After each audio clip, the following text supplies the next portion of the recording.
that question is going to tell us where he stands, and which is more important, the right to life or the right to choose under these circumstances. That's what I'm saying. Right. Exactly. And I think it's a very, very good question. Think about this. The question pertaining to life is the most important question that you can ask anybody in the executive branch, legislative branch, or judicial branch. And why? Because how they see life will determine nearly every other opinion that they have with respect to their legislative power. I mean, think about this. If I don't value life, right, I see individuals as just pawns. How am I going to come out on the economic end of things? Well, if I don't value life, why in the world would I value the things that you've earned by the sweat of your brow?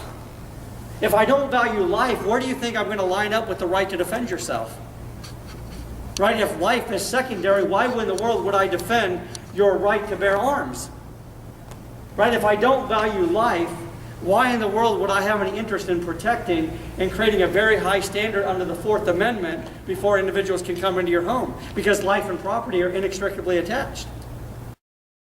Try and recognize where they stand on life versus choice, because it will impact nearly all of their other decisions that they make with respect to property and the protection of those things. I understand. I'm just, to me, I think that it was the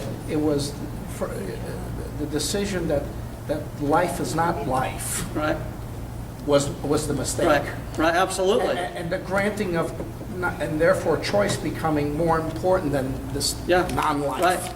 And I think as individuals who want to get other individuals in there who understand and uphold constitutional principles, we want to make sure we get those people in there, and not asking the question, I think, is we're failing in our duty. Right. So here's the interesting thing. You know that you can go through, they have various entities that count up the votes made by each individual congressman, and they rate them.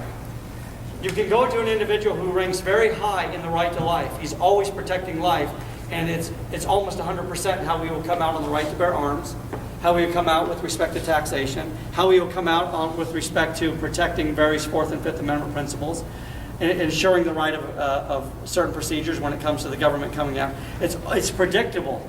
It's very, very predictable. And that's why I think it's one of the most important questions that needs to be asked.